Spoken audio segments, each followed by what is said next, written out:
Thank you जानकर।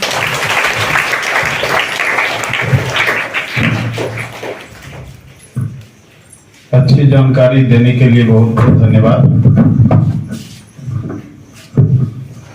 आपको चाहिए कि जो जानकारियां शिक्षक के द्वारा दी जाती है बढ़ चढ़ करके उसमें हिस्सा लीजिए। बढ़ चढ़ के हिस्सा लेने का मतलब ये है कि आप भी इन बातों से प्रेरित होइए कि हमें प्रतिदिन एक नई जानकारी याद रखनी है, एक नई जानकारी अपने भाइयों बहनों के बीच अपने विद्यालय में दें। और जब तक ऐसा आप नहीं कर पाएंगे, इसका मतलब ये होता है कि आप क्रिएटिव नहीं हैं। पुरानी रास्ते पर चलने की आदत आपने बना ली है। कोई कहेगा तो हम कुछ करेंगे, इससे आपको दूर होना चाहिए। प्रतिदिन एक नई जानकारी ढूंढिए। कभी मैं एक बैंक में जाया करता था, तो वहां जब भी जाने को मौका मिलता था, एक बोर्ड वहां था, लिखा हुआ था learn a word a day, मतलब एक शब्द भी प्रतिदिन सीखें। वहां से जो जानकारी हमें मिली तो हमें प्रेरित करती है कि हम प्रतिदिन एक नई जानकारी के साथ हम उपस्थित हों और अपने दोस्तों के बीच उसे शेयर करें, अपने शिक्षकों के बीच उसे शेयर करें। और तब आपको अपने आप से एक प्रेरणा मिलेगी कि कुछ दिनों के अंदर जो हमने एक लंबी जानकारी हासिल की है, वो लंबी जानकारी एक बड़ा सा रूप ले रहा है, एक बड़ा ज्ञान का स्वरूप दे रहा है। और भविष्य में आपको पढ़ने की आदत और ज्ञान हासिल करने की आदत जो प्राप्त होगी वो अद्भुत होगी। तो जिनको लगता है कि हम इस विद्यालय में आ रहे हैं या विद्यालय आने का जो हमारा मतलब है उसको सही सही हम उतार पाए, तो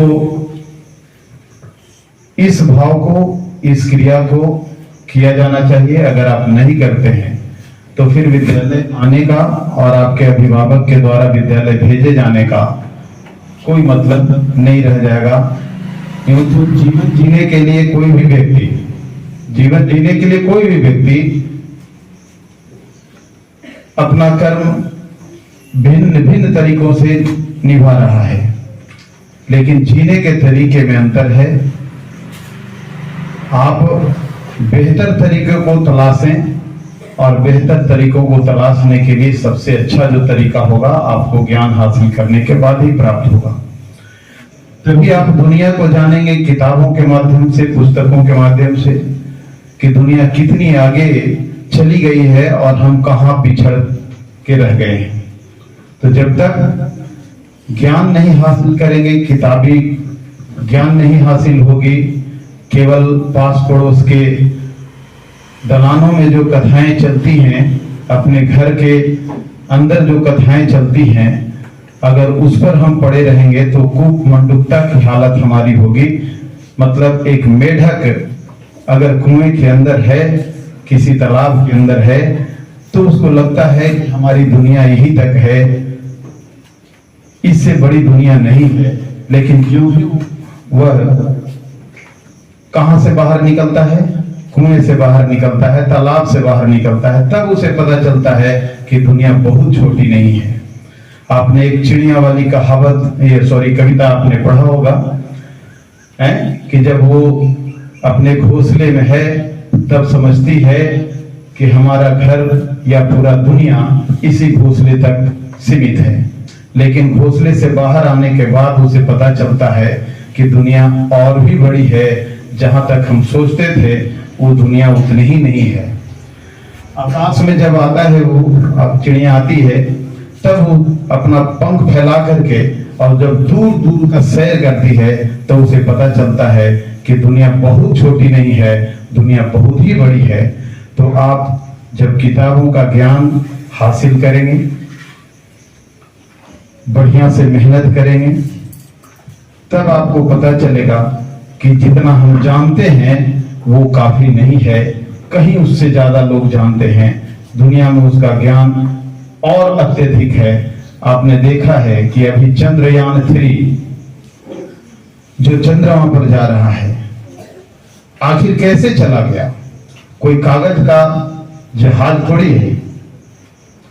बहुत सारे विद्वान वैज्ञानिकों के द्वारा उसमें अपना ज्ञान भरा गया है, तब कहीं कंट्रोल होकर के वो चंद्रयान 3 के रूप में, और उस जगह पर उतरना है जहां पर अभी तक पूरी दुनिया के लोग उतरने की बात भी नहीं सोचते थे। वहां हमारा चंद्रयान उतरने की कगार पर है। तो हम उस भारत देश के निवासी हैं, हम उस भारत देश के निवासी हैं जहां पर ज्ञान का अपार भंडार है, और उसी का एक सदस्य के रूप में आप सभी हैं। तो क्यों न आप में से कोई ऐसा बने कि चंद्रयान 3 के जगह पर चंद्रयान 6, 7, 8 ही गुजारें, लेकिन आपके हाथों हो तो कितना बढ़िया हो। और ये ऐसा विकल्प नहीं है कि केवल चंद्रयान 3 या 4 या 7 या 8, 10, 1200 भेजा जाए। बहुत बड़ी दुनिया है, बहुत सारे कार्य हैं। सभी वैज्ञानिक होंगे जरूरी नहीं है, सभी किसान होंगे ये भी जरूरी नहीं है, सभी शिक्षक होंगे ये भी जरूरी नहीं है। विकल्प बहुत सारे हैं। उन विकल्पों में से आप अपने लिए बेहतर विकल्प खोजें, यही ज्ञान बटोरने का मतलब होगा। अन्यथा कीड़े तो बहुत सारे हैं, एक बार दवाओं का प्रयोग होता है और सारे के जान चले जाते हैं। बदलिए अपने आप को। Thank you. जय हिंद, जय भारत।